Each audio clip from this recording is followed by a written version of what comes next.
40 गांव महाराष्ट्र के हैं जो जलगांव से कल्याण जा रहे थे, तो उनके पास ट्रेन में जब कोई सफर करते हैं तो खाना रख के जाते हैं।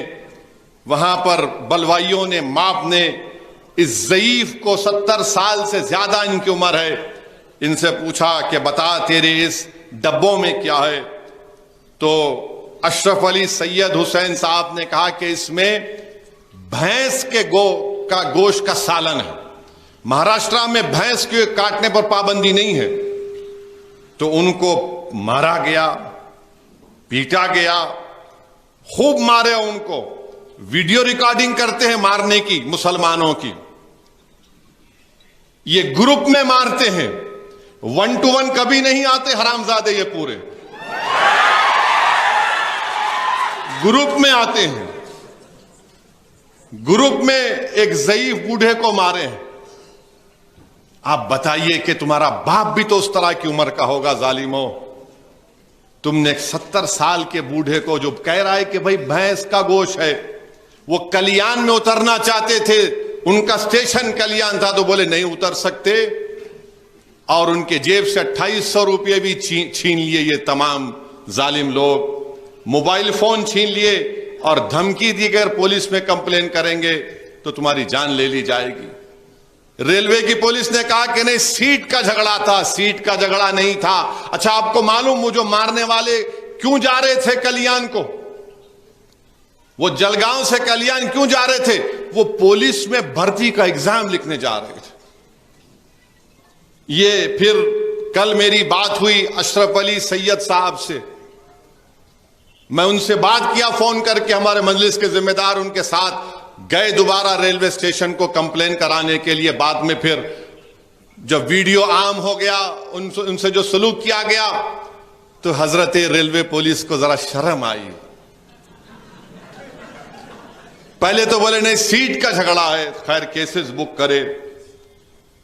उसके बाद 26 साल ये चक्की ददरी हरियाणा में है। 26 साल के साबिर मालिक जो मगरबी बंगाल के लेबर हैं, इनको इन जालिमों ने दुकान पर बुलाया। और क्या बोलकर बुलाया? क्योंकि ये साबिर जो है ये खाली प्लास्टिक के बोतल का कारोबार करते, और जैसा साबिर मलिक गया उसको खूब मारना शुरू कर दिए कि तू गोश्त खाता है। उसका वीडियो है, देख लो आप। जमीन पर, रोड पर मार रहे हैं लोग आकर। हिंदू लोग आके बोले क्या कर रहे तुम, क्यों मार रहे उसको? तो बोले ठीक है, तुम्हारे सामने नहीं मारते, उसको दूसरी जगह लेकर गए। इतना मारे कि साबिर मलिक मर गया और 5 लोगों को गिरफ्तार किया गया। अगस्त 25 को शाधोल एक जगह है मध्य प्रदेश में, एक दलित परिवार के बच्चे को जालिमों ने उसको खूब मारा और बोला कि मुर्गा बन, उसकी तौहीन की, जिल्लत की। फिर उसके बाद उत्तर प्रदेश में एक समाजवादी पार्टी के नेता हैं, लीडर है हाजी मोहम्मद रजा उनका नाम। ये बाखरगंज फतेहपुर के रहने वाले, क्योंकि वो फतेहपुर की सीट पर बीजेपी हार गई, समाजवादी का एमपी जीत गया, तो हाजी मोहम्मद रजा मोदी के खिलाफ तकरीर कर दिए। तो वहां की यूपी की हुकूमत ने हाजी मोहम्मद रजा की 3 स्टोरी की बिल्डिंग को डिमोलिश कर दिया कि ये गुंडा है, माफिया है। पूरी बिल्डिंग को उनकी तोड़ दिए, क्योंकि सुल्तानपुर से बीजेपी नहीं जीत पाई थी। फिर यूपी बिजनौर में एक मुस्लिम टीचर है आयशा परवीन, उस पर झूठा इल्जाम लगाया गया कि ये हिंदू हमारी बेटियों को तिलक लगा कराने नहीं दे रही है। हेडमास्टर नहीं चाहता था कि आयशा परवीन स्कूल में रहे, तो उस पर यह इल्जाम लगा दिया। तहकीकात के बाद मालूम हुआ इल्जाम झूठा है। मुरादाबाद में एक मुसलमान बच्चे को गली के लोग खूब पीट दिए जो दूध लाने गया। क्यों पीटे उसको? नहीं, ये लड़कियों को छेड़ा। उसका बाप बीच में आके बोला ये कैमरा लगे हुए, चेक कर लो अगर मेरा बेटा है तो। नहीं, हम बोल दिए, खूब पीटे। फिर उसके बाद आप देखते हैं कि उत्तराखंड में ये गांव राक्षसों ने गौ रक्षक ऐसा काम नहीं कर सकता, राक्षस है।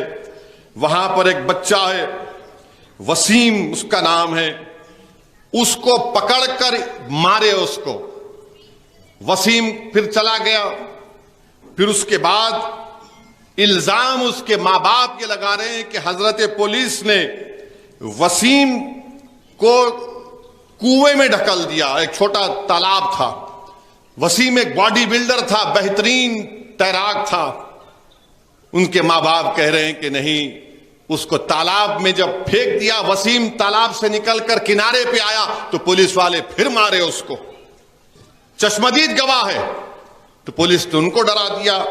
बाद में जब वसीम की लाश निकली तो वसीम के पैरों को रस्सियों से बांध दिए। बंधी हुई रस्सी थी, चेहरे पर जख्म थे। और फिर आगरा की जामा मस्जिद में एक साहब पहुंच गए, गोपाल उनका नाम, कि नहीं, जामा मस्जिद के नीचे मंदिर है, मैं पूजा करूंगा। तो ये फिर उसके बाद आसाम के चीफ मिनिस्टर हैं बीजेपी के, उन्होंने कह दिया कि लोअर आसाम के लोग अपर आसाम में नहीं जा सकते। क्यों? आपकी बाप की जागीर है आसाम। भारत के संविधान में आर्टिकल 19 क्या है? राइट टू प्रोफेशन है, मैं कोई भी कारोबार कर सकता। नहीं, चीफ मिनिस्टर वो नहीं।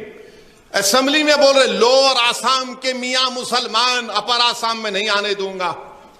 जब लोगों ने ऐवान में बताया गया कि तुम तो मुख्यमंत्री हो, तुम तो भारत के आईन पर तुमने हल्फ लिया, बोले कुछ भी नहीं, मैं बोल रहा हूं नहीं आना मियां मुसलमान।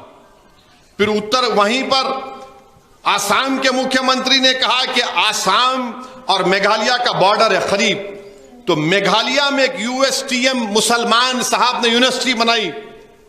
तो आसाम का चीफ मिनिस्टर बोलता कि वो यूएसटीएम यूनिवर्सिटी जो मुसलमान ने बनाई, पहाड़ों को काट के बनाई, इसलिए पानी आ रहा गुवाहाटी में,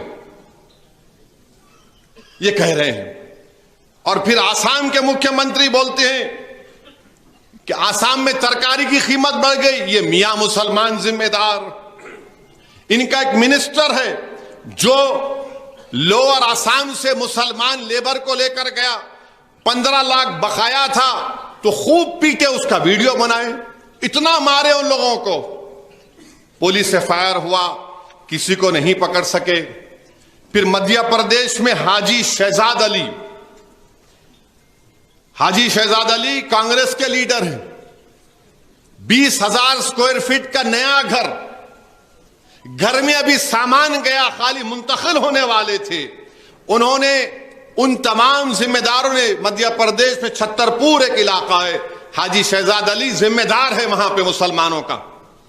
उन्होंने जाकर एसडीएम, जिसको हम आरडीओ कहती हैं, डिप्टी कमिश्नर, पुलिस के औजारों पर जाकर मेजर दिया कि भाई वो जो मलून जिसने हमारे नबी मोहम्मद मुस्तफ़ा सल्लल्लाहु अलैहि वसल्लम के शान में गुस्ताखी करने की कोशिश की, उसको गिरफ्तार किया जाए। पथराव हुआ। अरे जिसको एसडीएम पकड़ के बोला मियां रुकाओ, शहजाद अली रुकाओ, वो रुकाने की कोशिश की, उनको भी पत्थर लगे। तो बाद में बुलडोजर लाकर 20,000 स्क्वायर फीट के नए घर को निस्तो नाबूद कर दिए, जमीन दोष कर दिए। उनकी 3 गाड़ियां थी फॉर्च्यूनर, पूरों को बर्बाद। अब बाद में वहां की मध्य प्रदेश हुकूमत बोलती है नहीं, वो एफटीएल में घर बनाया हुआ था। समझिए आप बात को, वो घर एफटीएल में बना हुआ था, इसलिए हम तोड़ दिए उसको। बनते वक्त क्या तुम्हारे मुंह में गुलाब जामुन था, या तुमको तुम्हारी अम्मा का चेहरा नजर आ रहा था उसमें? 20,000 स्क्वायर फुट का घर बन के सामान नहीं, एफटीएल का एरिया था, आपने उसको।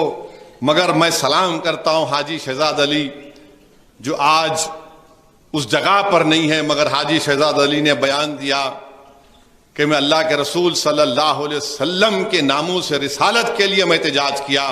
एक ऐसा घर नहीं, मैं ऐसे हजारों घर को आका पे कुर्बान करता हूं। मगर ये जुल्म हो रहा है मेरे भाई, ये जुल्म हो रहा है। अब इसको सामने रखो आप CAA कानून को सामने रखो, UAPA के कानून को सामने रखो, ट्रिपल तलाक के कानून को सामने रखो। ये जो आए दिन जुल्म किया जाता है, इखलाक से लेके पीलू खान से लेके वसीम तक, दाढ़ी काटी गई थी उत्तर प्रदेश में एक शख्स की, तो अब हम देख रहे हैं कि अशरफ अली सैयद को पीटा गया। अब ये वफ़ का कानून लेकर आए। अब आप खुद अंदाजा लगाइए कि मोदी क्या करना चाहते हैं भारत के मुसलमानों से। मैं हमेशा कह रहा हूं, लोग मेरी बात को जज्बाती कहकर उड़ा देते हैं। याद रखो, हिटलर ने भी यहूदियों का खात्मा इसी तरह से किया था। पहले उनको मारो, उनके घर छीनो, उनके घर को तोड़ दो कि तुम्हारे पास कागजात नहीं है। हिटलर की तारीख पढ़ो तुम। जब वो यहूदी लोग तालीमी इदारे बनाते तो हिटलर बोलता तुमने यहां पर जमीन पर गवर्नमेंट की बनाया, हम इसको तोड़ते हैं बुलडोजर से। यहूदियों की जिंदगी को तंग कर दिया गया था जर्मनी में, उनके घरों पर निशान लगा दिए गए थे। और उसके बाद क्या हुआ, 60 लाख यहूदियों को हिटलर ने गैस के चेंबर में डाल दिया। तो जो तारीख जर्मनी, उस वक्त के जर्मनी में दोहराई गई थी यहूदियों से, आज हमारे वतन अजीज